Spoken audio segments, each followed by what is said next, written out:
Ramsuratkumar, Yogi Ramsuratkumar, Yogi Ramsuratkumar, Jaya Guru Raya.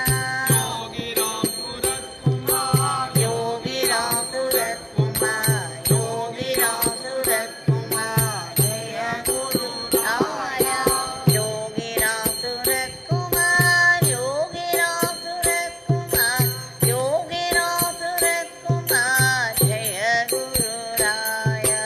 Yogi Ramsuratkumar, Yogi Ramsuratkumar, Yogi Ramsuratkumar, Jaya Guru Raya. Rama Rama Rama Ram, Rama Rama Rama Ram, Rama Rama Rama Ram, Rama Rama Rama Ram, Rama Rama Rama Ram, Rama Rama Rama Ram, Rama Rama Rama Ram, Rama Rama Rama Ram, Rama Rama Rama Ram,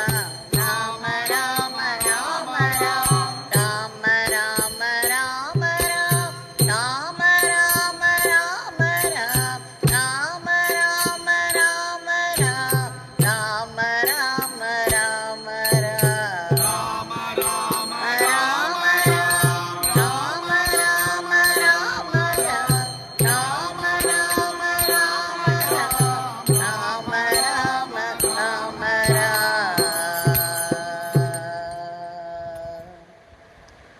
Bhagwan Shri Yogi Ramsuratkumar ki Sarvam Yogi Ramsuratkumar Arpanamastu.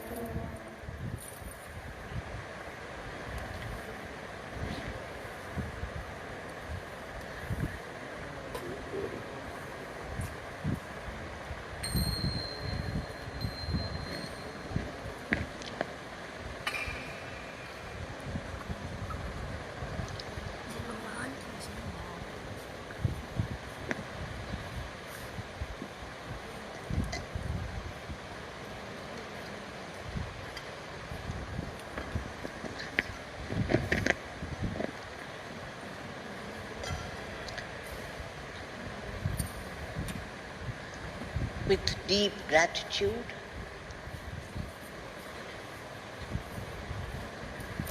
we shall offer our pranams at the lotus feet of Bhagwan for one more session of his Divya Nama Sankirtan. This is no small grace that we are able to gather, sit in one place for 1 hour.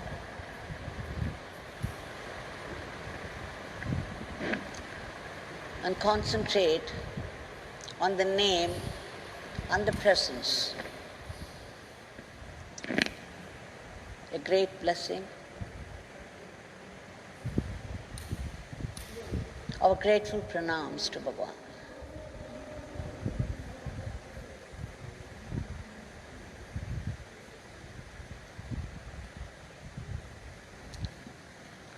We have been going through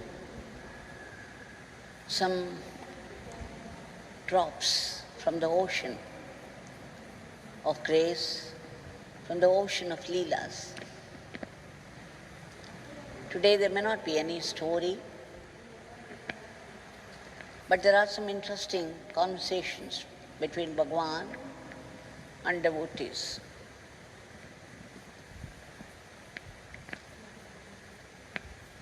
Once, Sri Ganeshan of Ramanashramam asked Bhagwan,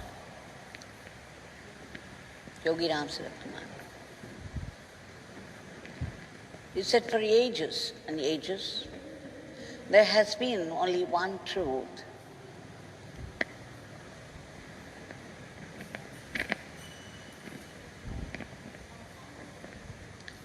All the scriptures of all the religions declare without any doubt that there is only one God. In which case, why do we have so many scriptures? The truth is very simple. There is only one truth. There is only one God. Why do we have so many scriptures? And again, when the truth is only one, the God is only one, why do we have saints, sages, and avatars from time to time? What is the point in all these things?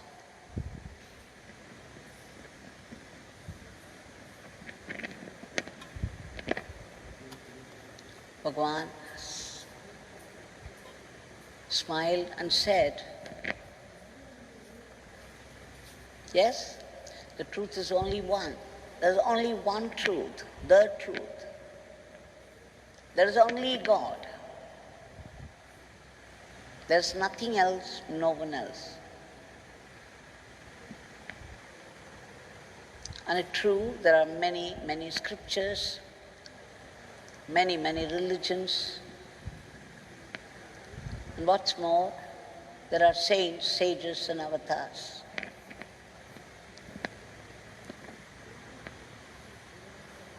He said, the scriptures, the Upanishads, the Vedas, they declare the truth, the way of life, based on dharma.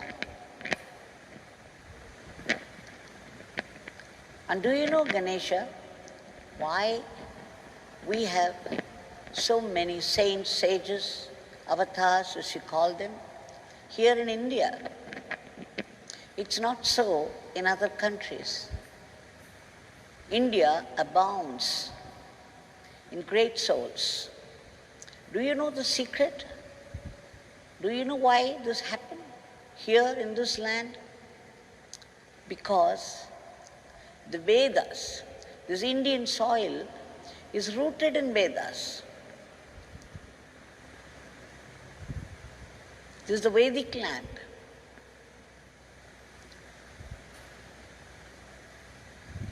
But the scriptures, the truth expressed in scriptures,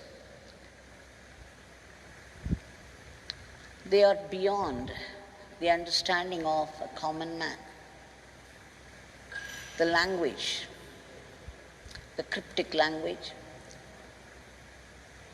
and the way they have been said is beyond a common man. There's no way he can understand the truth of God by reading those Upanishads. Beyond him.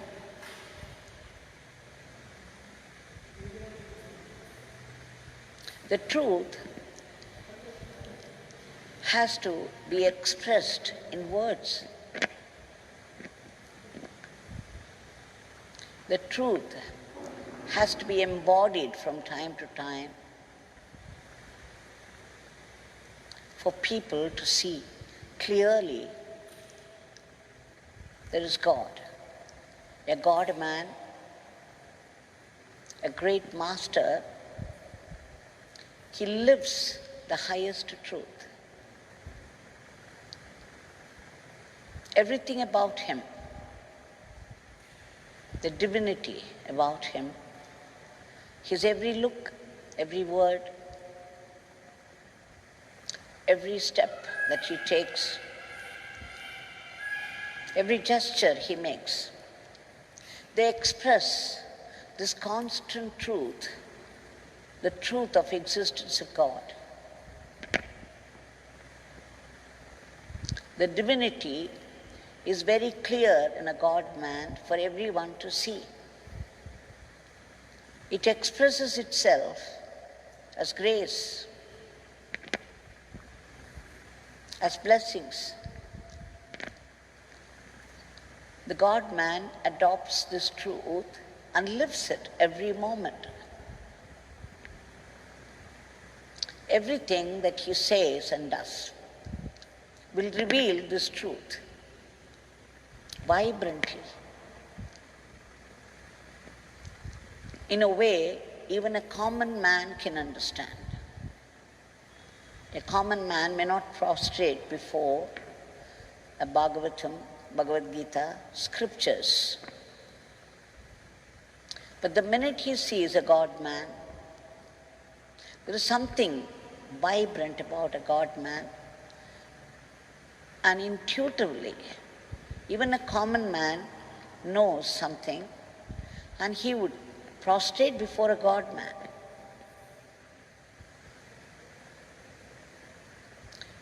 These godly men are expressions of the highest truth.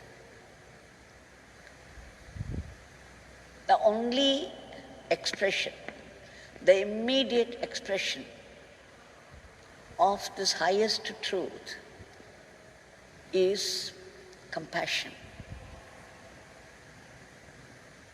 grace. And this language of compassion, men understand. These great masters are able to give God in a certain form, in a certain name, in a certain language, which people could easily decipher, could easily understand. The simplicity and profundity of a godly man express visibly. When Adi Shankara came and declared, Aham Brahmasmi, I am that Brahman, I am the ultimate truth, I am the formless, changeless, pure awareness, Aham Brahmasmi. When this is written in a book, who can understand it? The book has a form, the scripture, the writings have form of letters, but the meaning is lost to a common man. The disciples of Adi Shankara who gathered around him had glimpses of this ultimate truth in Adi Shankara. They got the hope that they too could become a great master. It's possible for a man to become a God-man.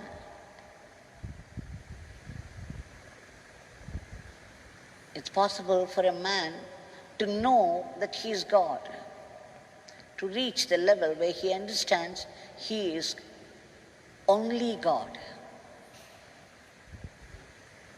Sri Ramakrishna Paramahamsa came,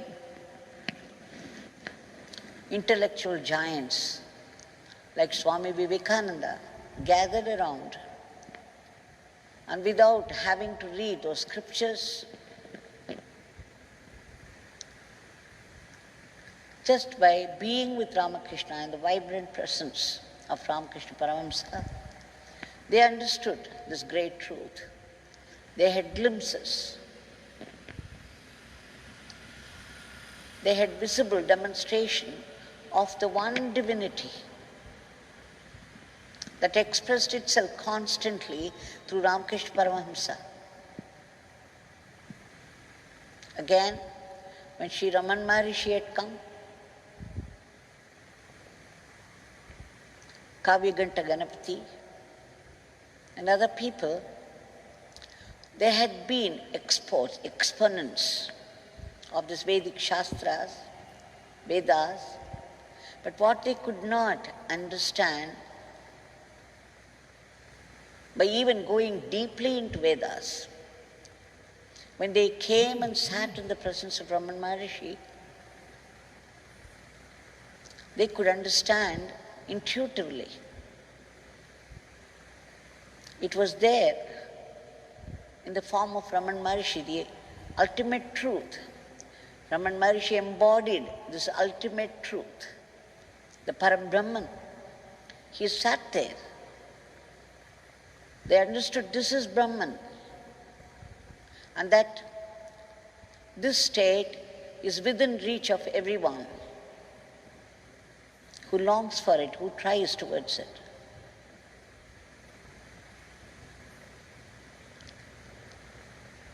So Bhagwan continued to say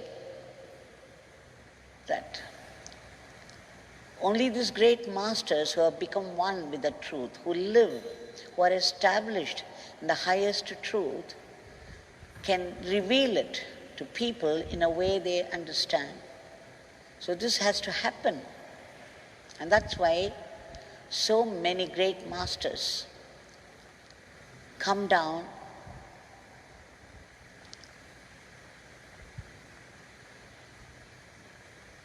to this particular land, the Holy Land. And then he whispered, "This is our land, our holy land. This is the land of great masters. India is the land of great masters. It's a playground of the great masters." And he went into peals of laughter. Swami Vivekananda used to say, the very air of India is holy. The land of India is holy.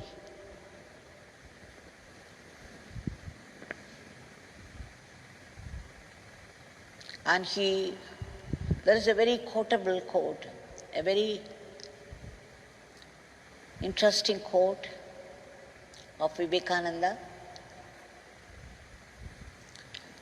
which Bhagwan admired very much, which never failed to draw peals of laughter, cascading laughter from Bhagwan. I believe when Swami Vivekananda had gone abroad, there were people who attended his lectures, and they had this question constantly: why is that India is not so developed? Look at America, look at Europe. The progress of science and technology, the army, the education. But India is a poor country.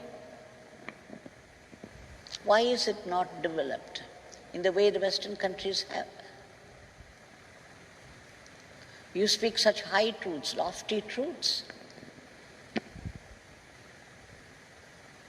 Then Swami Vivekananda said, you want to know what India is producing? They were asking, what is India producing?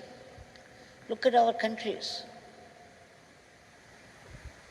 Then Swami Vivekananda declared,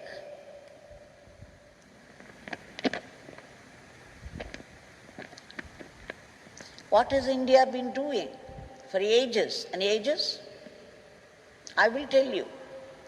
What has India been doing for ages and ages, except producing sages?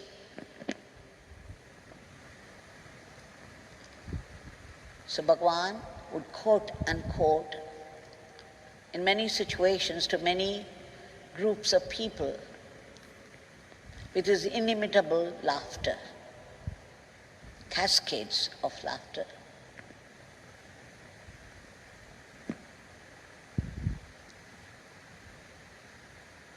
So in India,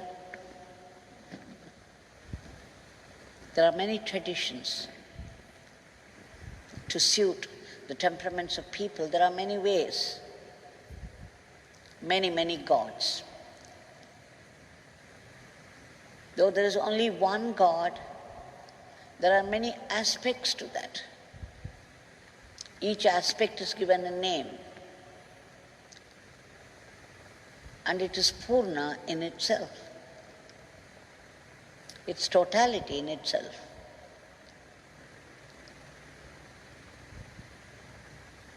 So Yogiji was saying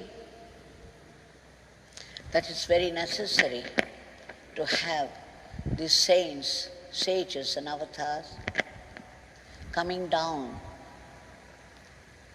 to the level of people in order to give this great truth in a form that they would be able to receive and develop themselves.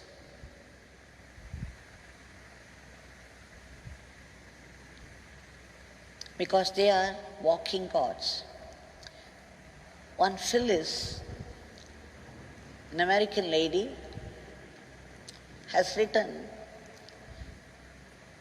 that when We used to sit before Yogi Ramsuratkumar for hours and hours, and we did not know the passing of time. There was no exchange of words.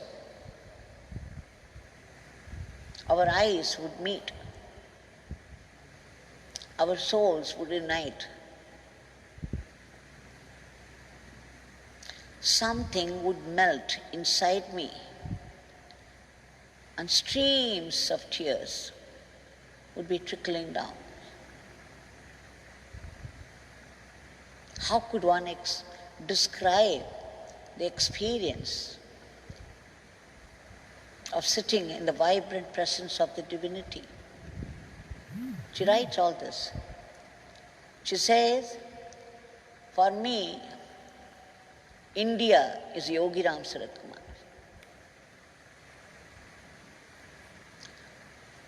We cannot find adequate words to describe Yogi Ramsuratkumar, nor can we find words to describe our experience in his presence.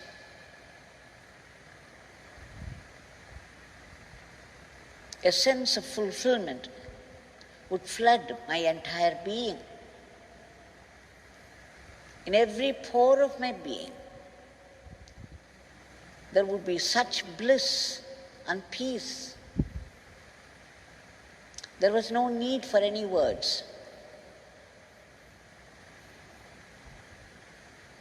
This understanding of the divinity, this experience of the divinity is what Swami was talking about. Many of us have had different experiences with Bhagwan, different visions of Bhagwan. Some of us have seen him as pure, dazzling, light waves of light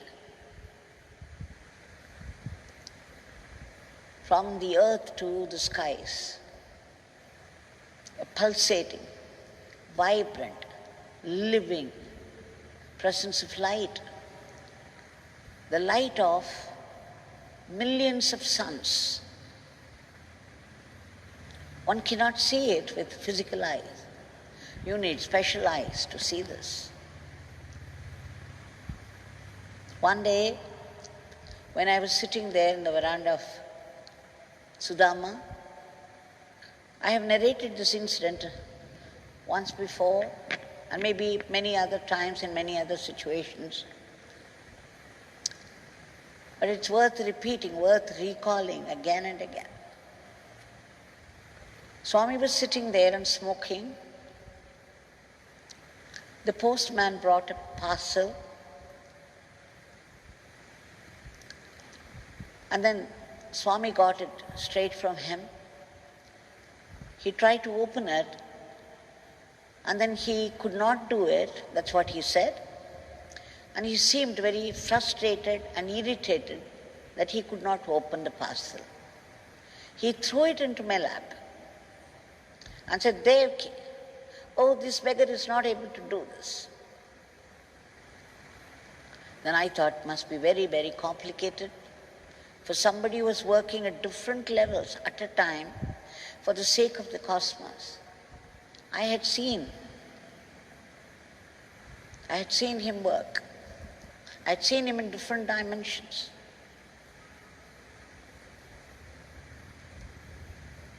Though they cannot be described, as Phyllis says, because it's as Bhagwan would put it, most of this beggar's work is hidden. Seeing people and blessing them is only a small fraction of this beggar's father's work. So, when I was sitting there, when I had the parcel in my lap, I was thinking, okay, this must be very complicated. So I was chanting Yogi Ramsuratkumar, and then just touched that and did something, and immediately it came off. And here I was thinking, my God, what is this? On the one hand, he does such huge, tremendous cosmic work. On the other hand, He's such a baby, he is not able to open a parcel. Thinking that, I just looked up. What a baby. I did not even complete the word baby. What a babe. And suddenly, I was completely lost. There was no Yogi Ramsuratkumar with green turban and the traditional style of dhoti. No cigarette smoking. There was no body there. There was only light. And what light? How could we ever compare this light with anything that is known to us? It's written, it's described as Koti Surya Prabha, meaning millions of suns. We know how bright is the sun, one single sun. If you walk at 12 o'clock out, you cannot look at the sun straight. That was a light. The light is the nearest word to express it. It's not exactly seeing either. It's feeling. It is knowing and feeling the huge, vibrant, living, pulsating waves and waves of light. And there was only that. There was no earth, there was no Sudama, there was no me or him. There was nothing else, no one else, except this light. This was my first time, and I was totally lost in it. I could not have seen it with my ordinary eyes. Bhagwan was probably playing this Leela to accentuate the point, the ultimate truth, the divinity, the reality of the divinity, the formless, changeless, ceaseless presence. Not only me, there have been other people who have been expressing it from time to time, how they had seen Bhagwan in different forms of deities and sometimes in the formless light. This is one demonstration to give us a visible, deep experience of the truth, a glimpse of the truth. So, Bhagwan was saying that it's absolutely necessary that saints, sages, avatars, call them what you may, but they are the expressions of the highest truth, the visible expressions of the highest truth. Raman Maharishi said, there are no jnanis, there is only jnana. There is only knowledge. There are no seers. There is only the knowledge, the supreme knowledge, the pure awareness. The jnanis are Ramakrishna Paramahamsa, Raman Maharishi, Adi Shankara, Yogi Ramsuratkumar. They are all like containers. Their forms, their bodies as we see them, they are housing the truth. The bodies are housing the truth, the ultimate truth. They live in the house of truth all the time, moment to moment, from eternity to eternity. Yogiji once said, declared, this beggar would be born again and again and again if he could even show this truth to one single soul.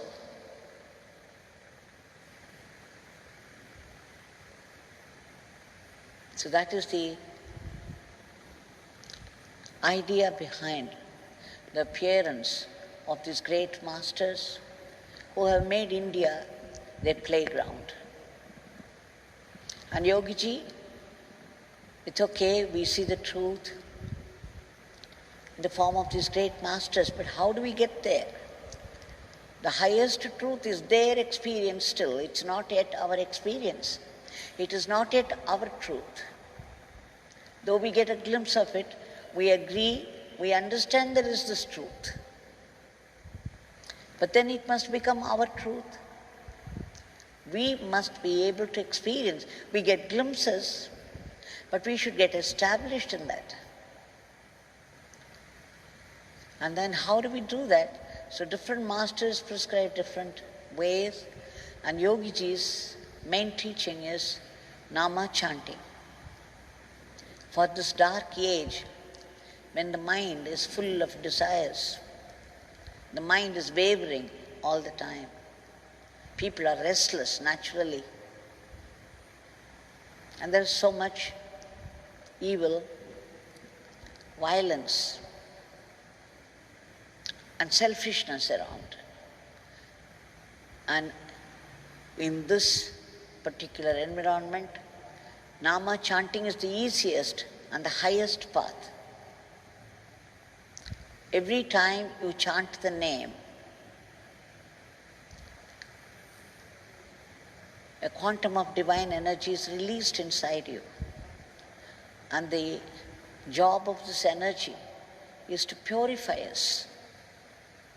Every nama, Yogiji said, not a single nama goes waste.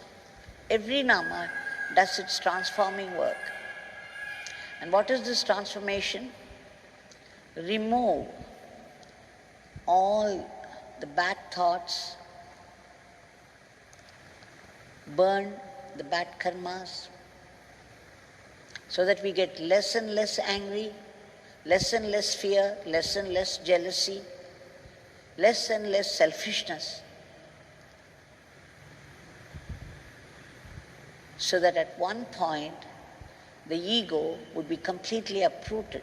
It is for uprooting this ego, it's necessary that we do this sadhana, and in Kali Yuga, the Nama chanting is the main sadhana prescribed, easily available to people. The Namas are vibrant presence of the divine. Every Nama.